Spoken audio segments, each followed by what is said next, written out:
Bonjour à tous et bienvenue pour une nouvelle vidéo Marprod. Alors on se retrouve aujourd'hui pour un débriefing des Geek Life, les journées qui ont eu lieu le 22-23 janvier dernier au Mans et où j'avais été invité pour partager un stand avec Gork Factory, Ben, l'ami Ben, qui m'avait donc invité au Mans passer un week-end autour de la figurine et de geekery en tout genre. L'idée c'était donc de proposer un stand à la fois d'initiation jeu, de peinture et pour moi, pour ma partie, de démo sculpture et démo conversion. Et donc Ben s'occupait lui de la partie jeu en tout genre, et puis il y avait également Colonel Studio qui lui s'occupait de la partie démo peinture. Et donc pour ne pas vous faire une vidéo où je commente simplement mes déambulations à travers le salon, je vais donc vous faire une petite interview de Gork Factory tout en vous laissant les images de mes déambulations dans les couloirs du festival et les différents stands et cosplay que j'ai pu croiser. J'espère que ça vous plaira. Salut Ben. Salut Joseph. Alors bon, on est au Mans et on est au Geek Life. C'est ça. 2 jours de festival. C'était cool de recommencer les festoches début 2022. Ça fait plaisir. Ça fait plaisir après le confinement. Et du coup, après ce petit reportage, on va vous faire une petite interview. Et l'interview aujourd'hui, Ben de Gork Factory. C'est moi-même. Toujours la même interview. Normalement, si t'as regardé un peu la chaîne, Ouais. ouais. Le mec est pas sûr de je lui. suis super assidu. Alors, si tu devais te présenter en 3 mots, comment te définirais-tu? Alors, c'est pas évident ça quand même. Hein. Vous avez 2 heures. En 3 mots, je dirais inventif, Ouais, joueur d'accord. et beau gosse. Eh oui, non mais voilà, ok, bon, on regarde ça, on regarde ça. Alors, deuxième question. La figurine, pour toi, c'est plutôt genre le passe-temps, l'exutoire ou vraiment un noir, éventuellement un commerce? C'est quoi? Ah, c'est un peu tout à la fois en fait. Ouais. Parce que moi j'ai commencé la figue, j'avais une petite dizaine d'années, ou une trentaine d'années, j'ai commencé la Ok. figue. Avec Epic à l'époque, 6 mm, je suis passé vite fait sur 40 000 quand ils l'ont sorti en 92. Et j'ai eu des petites périodes de creux comme beaucoup. Et j'ai jamais raccroché la figue. Pourtant j'ai été vers plein d'horizons différents et je me suis professionnalisé du coup dans le décor. Maintenant, t'as quoi? T'as 23 ans? 20... Ouais, à peu près C'est 23-24 ça? ans. Ouais, C'est ça, à peu près, à quelque chose Ok, près. ok. Donc non, je vais sur mes 41 ans, donc pas longtemps. Voilà. Et si vous avez fait le relationnel, j'ai commencé à 10 ans, ça fait 30 ans, voilà. On n'est pas trop mal en maths. Voilà. Donc non, et je me suis professionnalisé il y a 2018. Ok. Du coup, sur la fabrication de décors, parce que c'était un truc que j'adorais en tant que orc à la base, hein, Ouais. bricoler mes trucs, mes véhicules, mes décors C'est et bien tout ça. sûr. Tu réponds directement à la troisième question. La troisième question, c'était en gros, Gork Factory à la base, c'est quoi? Eh ben écoute, on continue. J'ai pas lu le questionnaire avant. Non, mais ça veut dire qu'il suit la chaîne, c'est bien. Tu vois, je te fais gagner du temps. Et non, oui, Gork Factory, du coup, je l'ai créé donc en 2018. Je suis artisan en fabrication de décors. Ok. Et un an après, j'ai étendu à la revente de figurines. Donc j'ai pris avec des distributeurs français et anglais. Ouais, c'est pour ça. distribuer, Ouais, certains t'as jeux. développé des gammes pas forcément dispo en France. Ou Voilà, des choses comme ça. notamment un jeu où à l'heure actuelle, à ma connaissance, je suis le seul jeu, le seul revendeur français, c'est Moonstone. Ouais. Ah, Il y a un joli petit jeu. éditeur, anglais. Figurine. Je travaille avec Légion Distribution pardon, pour la France.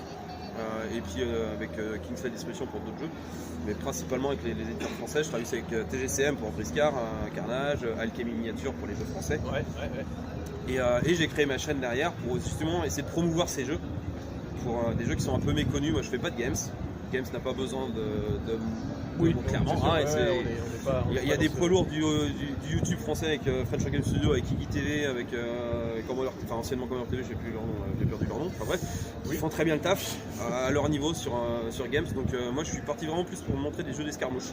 J'ai pas lâché Games, il y a pas de souci, je joue toujours parce que je joue en équipe, mais vraiment promouvoir des jeux qui pour moi sont vraiment intéressants, qui changent en plus du format Games, qui est plutôt du format Grande Armée. Ouais, bah oui. Plus sorti sur des jeux un plus petit format et en plus aussi axé sur d'autres univers et de l'historique aussi notamment. Et bah justement, au niveau de tout ce qui est figurine, bon, il y a différents aspects, mais tu préférerais quoi? Je sais que tu viens de le dire, tu as commencé avec le décor, mais tu préfères quoi? Tu préfères le décor, la figurine de jeu basique, peindre, Éventuellement imprimé en 3D, c'est quoi toi? Alors, c'est vraiment que tu parles de l'imprimante 3D, je fais aussi de l'impression 3D, résine uniquement, je ne fais pas de PLA pour du décor, je fais vraiment que de la résine pour faire de la figurine. Pareil. Voilà, en service d'impression. Mais moi, ce que je préfère, mon kiff, c'est clairement, c'est faire des tables. Le kiff, c'est vraiment faire des tables. Je fais principalement du décor sur mesure. Okay. Pour aller voir mon site, j'ai une gamme de décors complète du décor un petit peu lambda, j'ai comme j'ai du bateau, de la forêt, de la colline, des rivières, des trucs qu'on a besoin partout, un peu dans tous les univers, qu'on trouve partout. La ruine, choses comme ça. Mais moi, j'adore, c'est clairement c'est faire bateau qu'on fait aussi. Voilà, c'est des projets vraiment un peu atypiques, vraiment personnalisés sur une table complète ou même sur un élément de décor. C'est des fois, on peut demander un gros décor bien spécifique. Carte blanche où tu peux te lâcher. Ouais, voilà, ça c'est top. C'est le côté créatif. Du coup, quand je parlais d'inventif tout à l'heure, inventif, créatif, c'est là tu peux laisser parler ton imagination et te faire plaisir. Ça c'est génial. Et donc du coup tu l'as dit, toi qui as commencé la figurine il y a à peu près 2-3 ans, et qui a pas mal bourlingué dans le milieu de la fille, qu'est-ce que tu vois pour l'avenir en fait? Parce que nous on a vu l'avènement, on peut le dire, on avait vu l'avènement de l'impression 3D, tout ce truc là, on voit comment ça évolue vite. Est-ce que tu vois comment ça peut se passer dans quelques années? Je pense que l'impression va avoir une grosse part dans l'avenir de la figurine, clairement. Il y a une évolution qui est fulgurante au niveau qualité. On le voit, on a les mêmes machines en plus. La qualité qu'on arrive à sortir aujourd'hui avec nos imprimantes 3D, et en plus on est loin des machines 3D grosses professionnelles qu'on peut chauffer par des tarifs bien au-delà.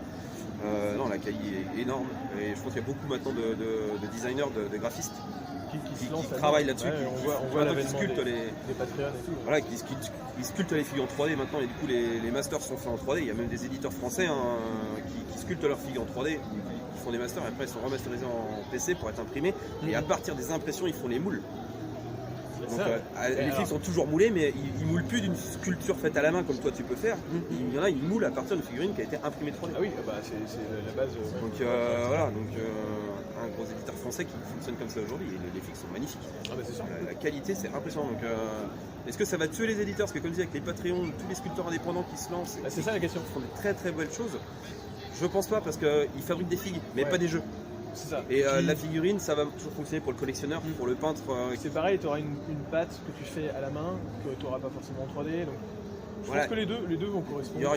Je pense qu'il y a peut-être des éditeurs qui vont se casser la gueule à cause de ça, peut-être, ou en partie. Au niveau décor, par exemple, on fera peut-être de moins en moins de décor à la main. Oui, certainement. On composera sur 3D, on fera par contre, il y aura une part des deux en fait. Voilà, parce que les bases à la main. Avec l'impression, pareil, ils ont fait quand même beaucoup de. Alors moi je suis pas fan du PLA parce que le côté string, même si ça progresse. Mais moi je suis pas fan. Vous passez à la vie sur une impression PLA, c'est fini quoi. Vous faites toutes les stries quoi. C'est physique en fait. Le PLA avec une buse qui injecte du plastique, même si on réduit, on fait il y aura toujours une string forcément. Il y aura toujours une couche.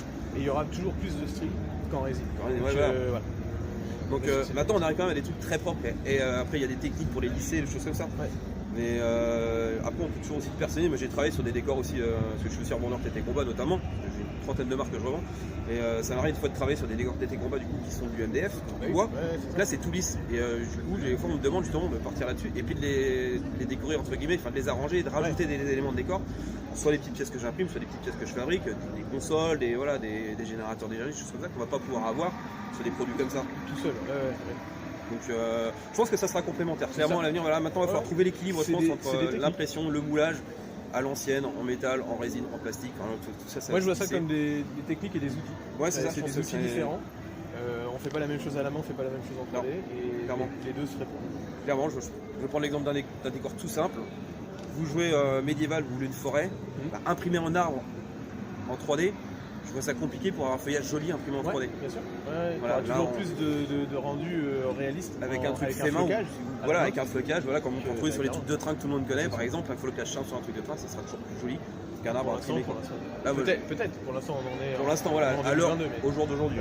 C'est sûr. Quel serait ton plus ancien souvenir de figurine? Le premier? Autre truc, ça peut être un Lego. Les figurines. Mais vraiment, général. C'est vrai, tu peux être dans un magasin, tu croises un truc et tu te dis putain. Mon premier c'était au salon du jeu de figurines et de la maquette à Paris, porte de Versailles, fin des années 80, quand j'y étais. Et c'est là que j'ai découvert l'univers graphique. C'est là que j'ai vu vraiment les premières figurines. T'as découvert le truc en salon? En salon. Sur un salon à l'époque. Pas dans un magasin, pas dans un jeu. C'était le salon de la maquette et de la figurine. Et en plus à l'époque c'était un anniversaire de département, donc c'était énorme à Porte de Versailles, phénoménal. Et il y avait un rayon Game Workshop. Et du coup, aller en salon. Non, clairement, les salons. Là, on le voit tu peux aujourd'hui. voir des choses que tu ne vois pas d'habitude. Et puis en plus, ça peut te donner envie en te disant putain, ils arrivent à faire ça, moi je veux faire ça. Nous, on a découvert la boîte Space Marine à l'époque, le premier jeu futuriste de Games. Et on a reparti avec la boîte. Et après, on a découvert que sur le Mans, on avait aussi des boutiques. C'était les débuts de 44. Et avant 48, c'était Epic qui était en 6 mm. Avant 48 alors, 80, en France avant 85, 84, 85 40 000 V2 de mémoire, c'est sorti en 92. C'est la version. La V2 est sortie en France en 92, que la V1 n'est pas sortie en France, elle est sortie. C'était Rogue Trader, elle est sortie qu'en Angleterre et aux États-Unis. Et Epic est sorti en parallèle de la V1. Mais vu que la V2 est sortie après, de mémoire, Epic est sorti en 89. D'accord. Donc juste en 89, 90, juste avant 91, enfin quasiment en parallèle de 40 000 ou juste avant, mais ça se tient. Et Battle avait 10 ans d'avance, parce qu'ils avaient commencé avec Warhammer Battle qui avait 84, 85. Oui, c'est ça, ouais. C'est un petit peu avant. Ils ont vraiment commencé la figurine. Est-ce que tu aurais un jeu en tête? Alors n'importe quoi, ça peut être un jeu de société, ton jeu préféré? Là, à l'heure actuelle, c'est Bushido, clairement. Bushido, ok. Là, c'est mon jeu de cœur depuis la V2. Médiéval fantastique. Ouais, médiéval fantastique. Asiatique. Complètement asiatique. Japonisante. Donc, on parle souvent Japon, mais en fait, on connaît le côté samouraï, mais il y a vraiment un peu tous les pays d'Asie, parce que vous avez une faction, les pirates de Jung, pour les citer, qui sont vraiment typés Indonésie, avec c'est des pirates, donc vraiment typés Indonésie. Il y a la Mongolie, il y a un cavalier mongol, on a vu l'élite aussi, le prochain draft qui sort, puis là clairement c'est un guerrier mongol en fourrure avec les peaux de bête et tout. D'accord. Vous avez le côté Inde avec des moines guerriers comme on peut voir en Inde, vraiment l'Asie dans son sens large. Ok. Et non, la mécanique de jeu. C'est distribué par qui c'est un jeu anglais, donc du coup par GCT Studio, qui est distribué en France par Légion Distribution et qui est entièrement traduit par Légion du coup. Ok. Et que je joue vraiment. Et non, ils ont sorti la V2 il y a un an et demi juste après le Covid. Et le jeu est très très suivi par l'éditeur. C'est une chose aussi qui est très importante pour moi, c'est que là ça joue sur quoi? C'est 80-80 60-60. 60-60. Et même 30-30 pour les initiations, c'est 30-30. Ok. Le jeu sur 30-30. Petit plateau en plus, pour ceux qui n'ont pas de place. Il y a très peu de décors, il faut jouer avec 6 décors, 7 décors, et c'est pas des gros décors. 5-10 figurines en grosse fourchette, entre 5 et 12 figurines. Voilà, il y a une faction qui est très populeuse éventuellement, mais en général c'est 5 et 10 figurines. Il y a pas mal de combos, des cartes, on peut jouer par exemple un dresseur avec des singes, et puis du coup envoyer des singes. Si vous connaissez l'univers d'L5R, on est clairement dedans. Il y en a beaucoup qui comparent à L5R, on retrouve beaucoup de notions avec L5R. Ça c'est le même univers. Alors là, on a parlé du jeu. En figurine unique, est-ce que tu aurais une figurine préférée? Nagash. Je réfléchis même pas à Nagash. Même le premier. J'ai le tout premier Nagash que je jouais à l'époque avec Battle quand je donc un peu grossier. Je vous remets une photo je sais pas si ça va. J'avais le tout premier Nagash et forcément quand le dernier Nagash, comme ma femme m'a dit, mais tu devrais te faire un tatouage de Nagash sur les bras. J'hésite. Non, moi clairement, je suis fan de Nagash, de son histoire, de la figurine en elle-même, mais de son histoire, de tout autour de lui. L'ancien prêtre déchu qui bute tout le monde pour les relever, pour faire son armée. La dernière figurine sortie, elle est juste folle. Je l'ai acheté le jour de sa sortie en Angleterre. Je n'ai pas été en Angleterre exprès, mais ça tombe bien, j'étais là-bas, j'étais dans un game, je l'ai acheté direct. Et puis on arrive à la fin de l'interview parce que là on tourne en juillet 2022 à peu près. C'est ça, donc oui, là on n'a pas mis les shorts, on commence à avoir chaud d'être en short, de ne pas être en short justement. Et du coup, est-ce que tu aurais un mot de la fin? La fin. Non, pour résumer, allez en salon, le hobby se démocratise je pense vraiment beaucoup. J'ai vu l'évolution en 30 ans, même si j'ai eu des moments de creux au niveau du jeu, mais dans tous les domaines, on le voit avec les éditeurs qui fleurissent.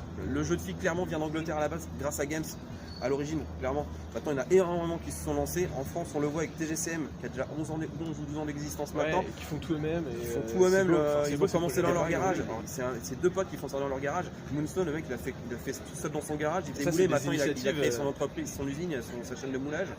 Alchemy Miniature qui a été repris, qui n'était pas un jeu français à la base, qui a été repris, qui tourne maintenant grâce à une communauté de fans qui ont repris l'entreprise. C'est vrai qu'on parle beaucoup games, tous les gros jeux qui sont hyper présents sur les réseaux, mais au final, ce qui fait le cœur du jeu, certes c'est Game qui a démocratisé la figurine du jeu de rôle au jeu de plateau, mais il y a plein d'initiatives particulières, des petits jeux qui sont géniaux. Là, je pense à Brenos Ludis qui se lance, un petit éditeur marseillais qui lance un jeu moderne sur une guerre moderne.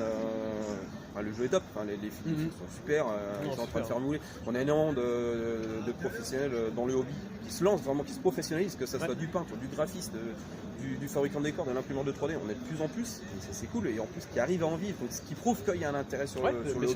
Le hobby est vraiment le vent en poupe en fait depuis 2-3 ans, je pense, vraiment, je sais pas si le Covid a aidé ou pas, et depuis clairement 2-3 ans ça se lance. Donc c'est cool parce que le jeu c'est un exutoire, mais il n'y a pas d'âge pour y jouer. Moi, mes enfants ont commencé le jeu il y a 6 ans. Ils adorent. Voilà, il y a autant, il y a tellement de jeux aujourd'hui où vous n'êtes pas obligé de jouer dans votre coin avec votre pote, vous pouvez jouer avec vos enfants, vous pouvez jouer avec votre femme. Je reprends Moonstone qui serait mon deuxième coup de cœur. C'est Moonstone, c'est un jeu qui se joue sans dé. Ah, ça pourrait m'intéresser. Il y a très peu de jeux, c'est le seul jeu, le Wargame qui joue sans dé, c'est le seul que je connaisse à l'heure actuelle. Je connais quand même pas, je les connais pas tous, je les connais pas mal. Vous avez juste un jet de dé pour l'initiative au début de tour, c'est point barre. Après, c'est le jeu avec des cartes et des comparaisons de cartes, d'actions en fait, de passes d'armes que vous allez faire. Il y a de plus en plus de gens qui, c'est vrai, et il n'y a pas de jeux qui se développent sans les dés. Il n'y a pas de système de points, mais le jeu est équilibré. Ils ont sorti un système sans système de points. Alors c'est du pur escarmouche, vous jouez entre 3 et 6 figurines. Vous jouez au nombre de figurines. Vous dites à votre adversaire, aujourd'hui on joue. Le jeu standard c'est 6 figurines quand vous êtes à 2 joueurs. Donc vous jouez une petite fée, un gobelin, un troll, c'est une figurine. Point barre. Et en plus le jeu est prévu pour les multijoueurs, que vous jouiez à 2, à 3 ou à 4, c'est super bien équilibré. C'est vraiment du jeu d'objectif. Vous ne gagnez rien à tuer votre adversaire. Bon, ça sera un long mot de la fin, mais c'est un mot. Ouais, voilà, c'est un mot pour finir. Mais pour dire, il y a plein de jeux, donc faites-vous plaisir et n'hésitez pas à sortir des sentiers battus, des grands noms connus comme Games et Warlord qui est derrière, et d'aller voir d'autres jeux. Et surtout vers les Français, il y en a toujours. Je vais rappeler vite fait, Ben, Gore Factory, tu as une chaîne YouTube? J'ai une chaîne YouTube où je présente les jeux, donc Gore Factory sur YouTube. J'ai mon site où je montre un petit peu mon site e-commerce et je propose mes services, donc gorefactory.com, et une page Facebook où je montre ce que je fais. Tout simplement Gore Factory sur Facebook. C'est plus simple, tout est pareil. Je suis basé à côté du Mans. Merci à toi. Et voilà, merci Jo d'être venu. Et puis merci à vous d'être là et à bientôt. Et pour finir, fin. Salut.